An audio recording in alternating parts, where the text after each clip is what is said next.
it's hard to get started after what we just prayed and brought off Afghanistan. And what can you say after praying for that and for what's going on there? It really fits in with what I had prepared, but on a totally different scale. I mean, it's off the charts compared to what we're going through. Oh, yeah. I mean, you can't really fathom it until you're there, until you're going through it.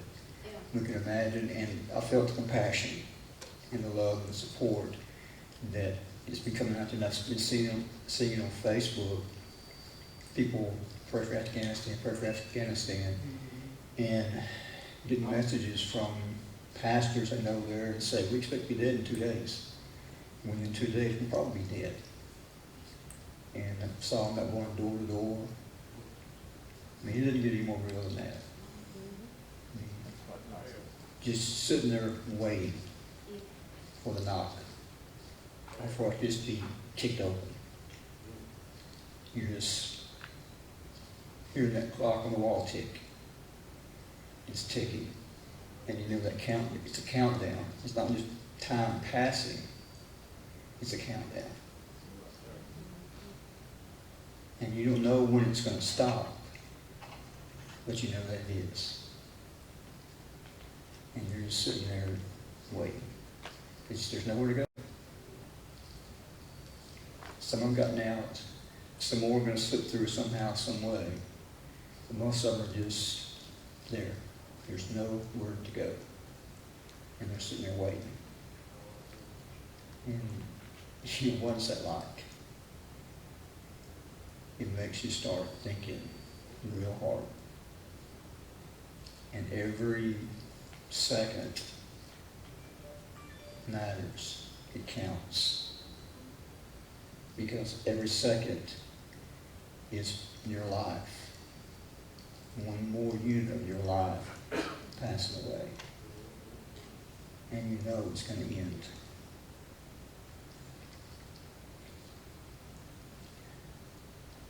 And we get mad because we can't get a good parking lot space at Walmart. I mean, that's just the worst, most irritating thing in the world. You try to pull in there, you could see a good spot, and you're excited, and you start to whip in there, and there's a shopping cart. On a little bitty car. And we can't on a little bitty car. put that perspective because we don't need that. How close. And the thing about it is, this is like a major tragedy that happened really quickly, that's just blown up all over the world, international. But for many, many, many Christians all around the world, this is a daily thing. This is a sudden thing on a big scale. But that happens. People live like that all over the world. I mean, and there are Christians dying every day in places like that because of their faith. And they're doing it. They're standing up for their faith. Yeah. You know? They're being not just persecuted, they're being executed. Right. You know? They've been persecuted all along, and now they've been executed. They're dying for what they believe. They're dying for the life that they have found in God, in Jesus. And so they know that their death is not the end. Their death is going to bring them into a greater life. But your flesh still is natural, it's still flesh, it still experiences everything that it was intended to experience and feel. We have emotions and feelings because God gave them to us. They're real. You experience those things. It's not like a faith. It's just a natural part of you manifesting and doing what it was designed to do. For you to feel something. And right now, they're feeling a lot of terror, fear. But I guarantee you there are many of them. That clock's ticking, And they ain't worried about a thing. Amen.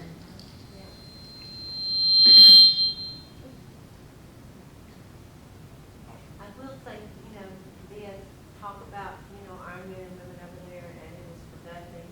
And I think Susan backed me up on this, tell me if I'm wrong. We heard that they were the second fastest growing Christian in that. That's how, because we're over there, because missionaries were able to go, they have been people one to the Lord. And I didn't realize it was that many people getting saved up there. But for it to be the second biggest, people getting one to the Lord, you can't discredit that, At least missionaries could go over there. They are in the church now, but they carry the word and they multiply. And it's the same, Christianity is really thrived in many places and times throughout history on persecution. The church, as we know it, we're part of the church because of persecution. Because it was just in Jerusalem, just right there in Israel. And he would have pretty much stayed there, maybe gradually spread it a little bit. But when Israel was smashed, when the Romans destroyed Jerusalem, tore the temple down, they came in and destroyed everything. And the persecution hit for Christians, they scattered.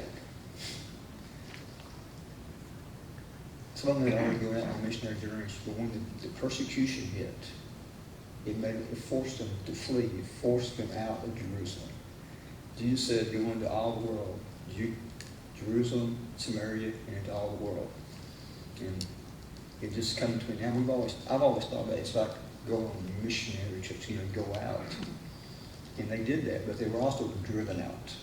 Yeah. And not just Christians, but Jews. So the country was destroyed so much that there are almost no Jews left. There were very few Jews actually left in Israel. They went into the world.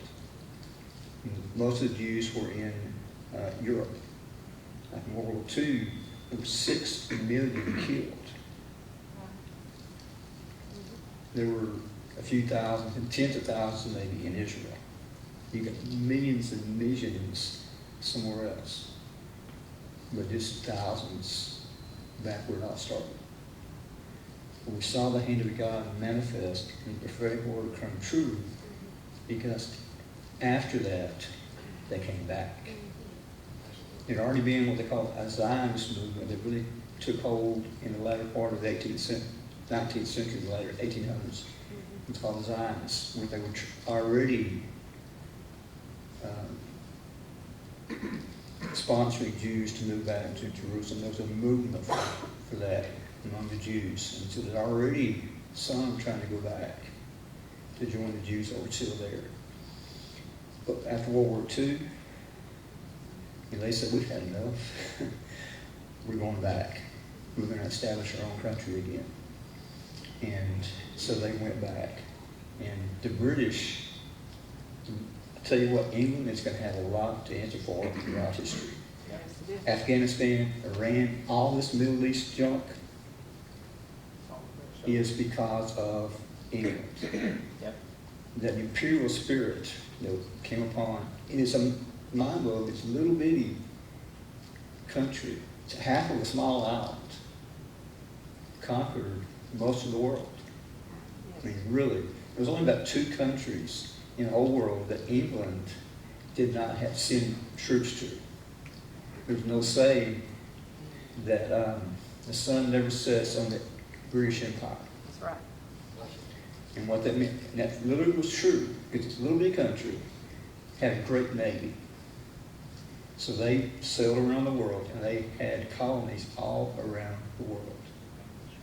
If you see some maps of places they've been and places they conquered, it literally, the sun never set on territory that they controlled.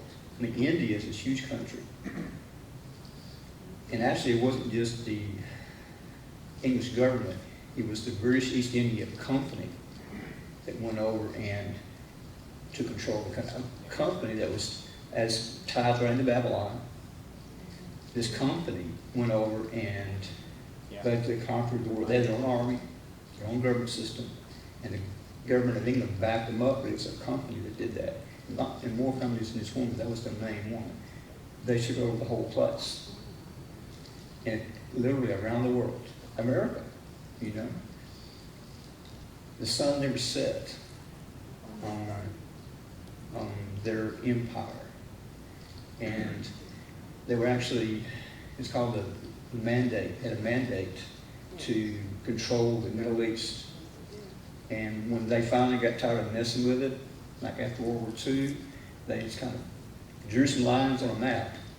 Okay, this is going to be this country, this is going to be this country, this will be Iran, this is Iraq, this is Afghanistan, this is Saudi Arabia, this is Syria, this is Jordan.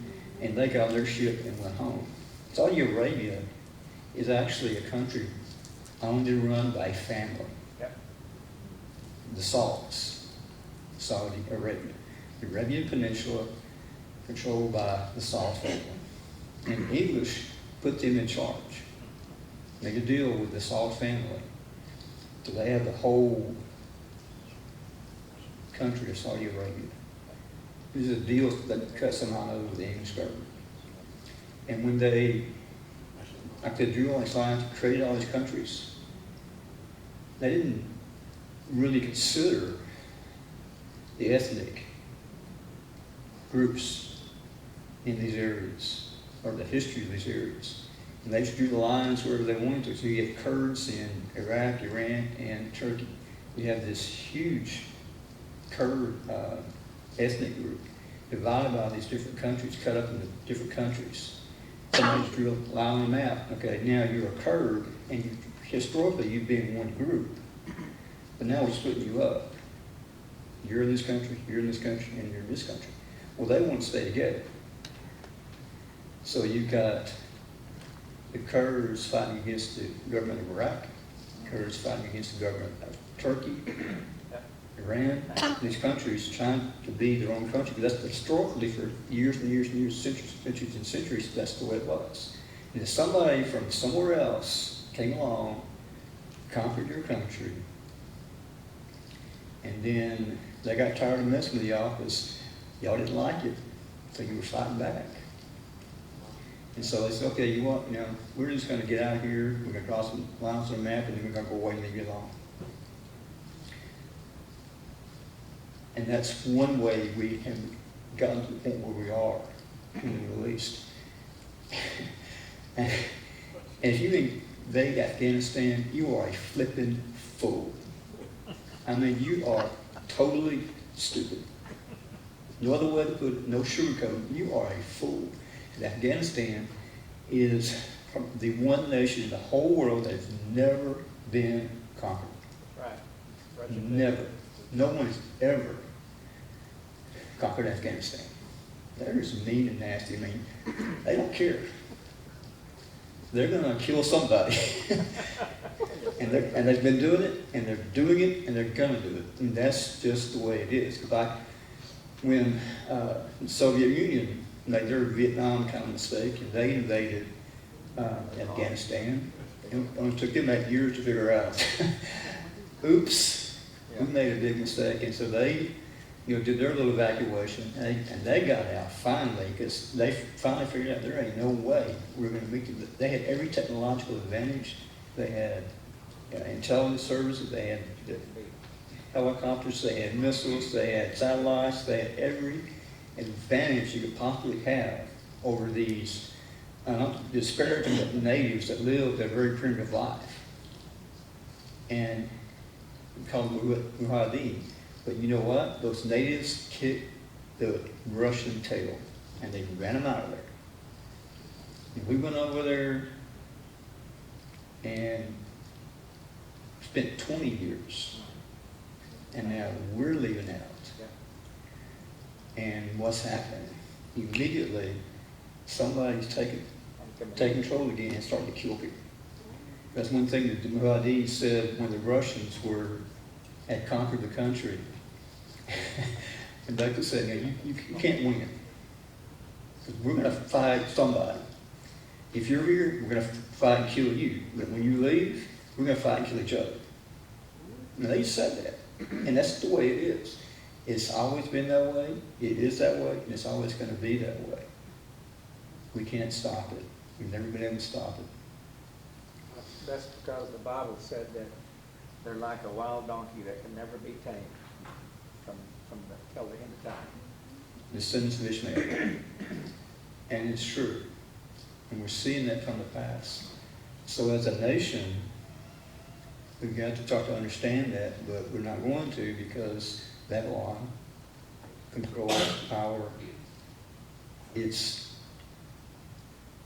much higher, and there's more things behind the scene that we can't see openly that's controlling these things. And I've always been a student of war. I love World War II history. If you ever get me started, I can talk 2 or 3 days, take a break, and start all over again. I have a whole wall of books on military and war. 9% of it's World War II. But I study military things. I can tell you history of all kinds of wars, all kinds of weapons, but especially World War II. So I've always been interested in that. Like, a lot of men are never served, like Amos and Ryan. I've always been interested and I've studied that. And World War II can really be one of the few wars, if you can call it good, a good war. Because you had obviously Hitler and things the Japanese did, and you just can't let those things happen. But even then there were forces behind what you saw openly.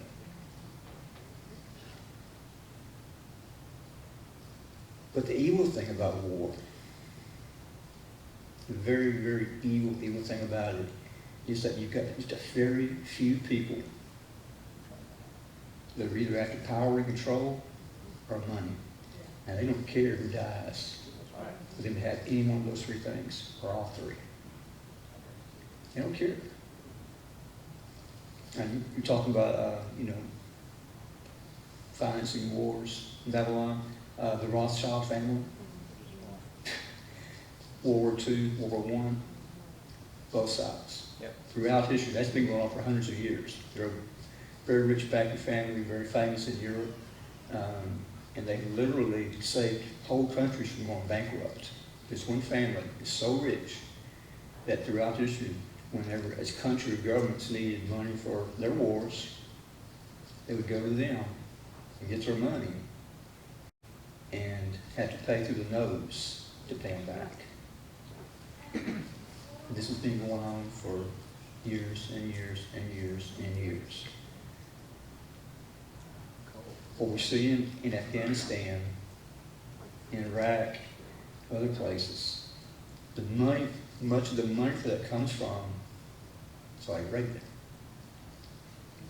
which was set up by the English, who were backed by other European powers. But the whole reason for them to be there was because they wanted to go to these places and take their natural resources. Africa has been, the graphic way to put it is it's been raped and molested, and it's just hardly any words to describe what's going on in that continent. A lot of people think it's a country, but it's a huge, huge continent. That's like in Africa, for instance, England used to have a huge foothold in Africa, especially northern Africa, East Africa, and so forth. And the Swahilis up in northeast Africa, they literally defeated the British Army military, hands down. They couldn't even stop them. They kept coming at them with just nothing. I mean, they were coming at them with just we call it a machete. They call it pongas, and spears and stuff like that. And England had all the fancy weaponry, cannons, you name it, machine guns, and could not stop them. And they literally had to flee from there because they were about to totally be wiped out, and they left them. They were fighting for their life, That's their right. lifestyle, their history, their culture. And so they're giving it all. And the soldiers for, like England, in that case, were fighting to keep their job. Yeah. And a lot of them realize, you know, they're gonna fight for their country, but they're not completely all the way in, like someone, and like you experienced, you know, the Vietnamese, they were fighting for their country and life as they had been, Yeah. first with the French, as far as European powers. The French came over and conquered them, called French Indochina, and for 100 years or so, they were under French rule. And in World War II, they saw their chance to get out from under France, and they started a revolt after World War II. And first they whipped the French, Yeah. and then things still came rocking along, and then the Americans got involved in it. We got involved in 1957. Exactly. Advisors started going over there to help them out. And that's kind of a double cause to stop the spread of communism, which is always a good thing. But there were more factors at work behind all of it. But they were fighting, so the communists have a whole completely different mindset than like democratic countries. Because they've got all the time in the world. They will, however long it takes, and whatever it takes, but no matter how long it takes, they're not gonna give up, they're not gonna quit. And that's the way the Vietnamese felt. This was their country. They were at war from almost the beginning, end of World War II until 1975, 1973 is when the ceasefire came in, and the war was declared over in 75. But, so 30 years, before that they were fighting the Japanese, Yeah. trying to run them out. After they'd already been conquered by the French, they had to get rid of the Japanese, got rid of the French, then got rid of the Americans. They had something else to fight for. And they didn't give up and they didn't quit. But that came from the desire in someone's heart for gain in some way. They went there to get whatever riches and money they could get from those countries, however it came about. In China, in the 18th century, you can hear about the Opium Wars. And we hear about the war on drugs now. We're fighting against drugs, the war on drugs. The Opium Wars that were fought in China in the 19th century was England, France, the main ones, I think the Netherlands were very soon, but the main England and France, they fought against the Chinese to sell the Chinese opium. The government was trying to stop the opium trade, but the governments of England and France fought against the Chinese government so they could keep selling opium to make money. That's what our country did too. That was the main thing. Our country was over in Vietnam and Laos and Cambodia. They were running it was our CIA was running all of the poppy fields and opium and all this stuff out there, and having the Buddhist monks were the ones that was in charge of their people all around them in those areas, and they ruled with an iron fist, and they made the deals with them, and I've seen literally those Buddhist temples and also their warehousing just stacked full of pure uncut opium and stuff. It's just unreal. And our government would sell it back to our military guys in Vietnam, send it to the United States, and also sell it to Australia. And then whenever that ended in 1974, what they did, our government went straight down to the Sandinistas down in there in Central America and set up shop again, doing the same thing. And whenever that ended, they ended up over in Afghanistan, still doing the same thing, sending drugs to the United States. Everything is interconnected. They're all involved. It's just a big picture. Exactly. It's all interconnected. What it comes back to, the evil part that I started to get to earlier is that the few people in control, going after the control of the power of the money. But in the governments, there's the people on the bottom that pay the price. They sit in their towers, their offices in Washington and London, all these places, totally safe. And they have bodyguards. Yeah. But they're sitting there in judgment. They're sitting there and sending these young men and women to die for their gain and to protect what they have. They don't care. They don't really care. They're after what they can get out of it for themselves. That's cynical, but it's reality. That's the only reason we have wars. That's the only reason. That major countries are having wars is because of power and control and money. And it's the little people that have no control, no say in any of this that pay the price and die. So, putting it back onto a spiritual perspective, that's what's happening in Afghanistan right now. These people are dying because someone has hijacked, it's a false religion, but it's been hijacked, and now it's not just about propagating a religion, it's about power and control. It's the manifestation of an evil spirit working through these people, and some very, very demonic spirit working through these people that are controlling these Taliban, Al-Qaeda, especially the Taliban, because they actually have control of the country. And the people that are going to pay the price are the ones that don't obey. And that's going to be Christians and women, most of all, minorities, anybody that's not under Sharia law, they can go along with it. They're dying and living in this kind of thing. And we've got it made. We have nothing to complain about. We have things that afflict us, things we go through, that are hard on us, that we think are hard on us. They're hard things, and they are in our perspective and in our lives. But what they're going through is off the scale. And it's like there's no hope. But there is. So even the ones watching the clock, if they know the Lord, still can have some hope. They have a hope and a promise of what's lying ahead of them. And they're going through affliction. This was part of what was in my notes that I was going to talk about. But what they're going through is off the scale compared to what we're going through. Because they're going through what we're going through, plus a whole other level of persecution and affliction. So that comes back down to us. How are we going to handle and deal with and respond to the afflictions in our lives?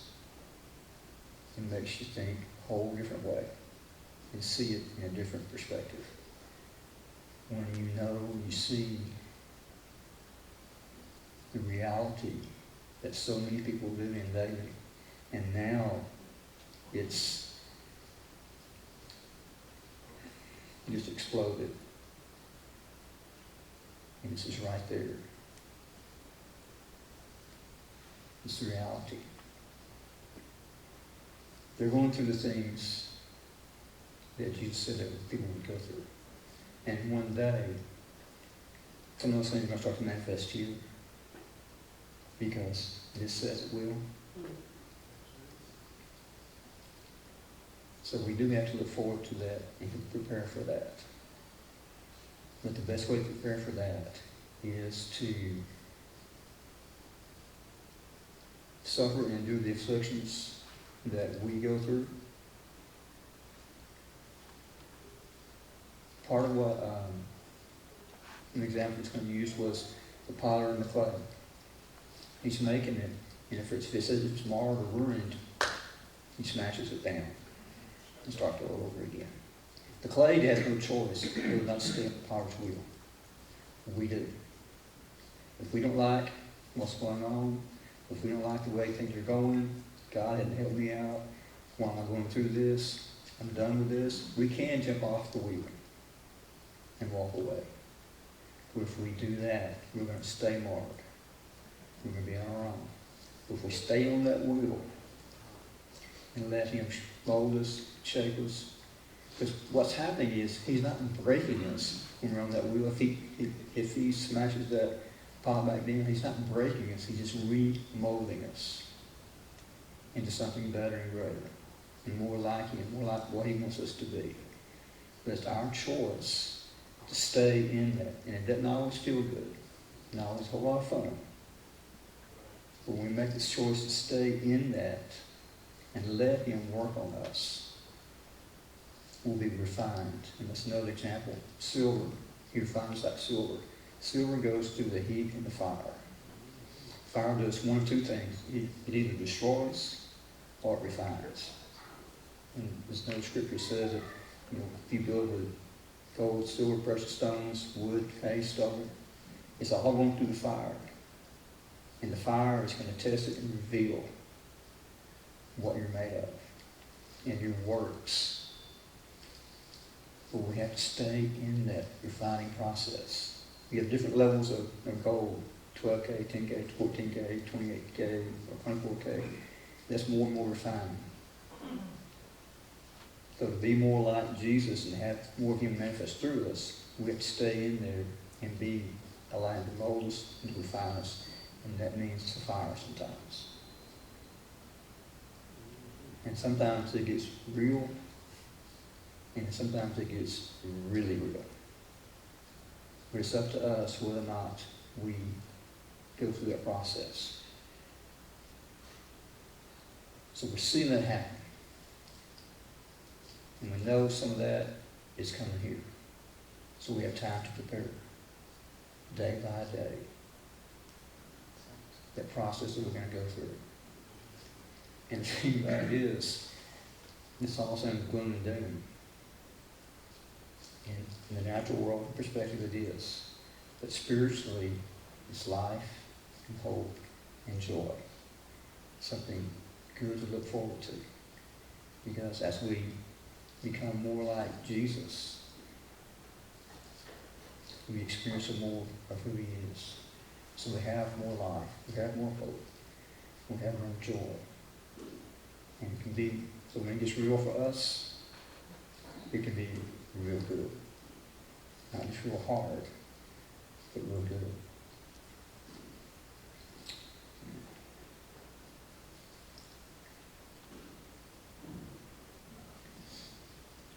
Anything to add?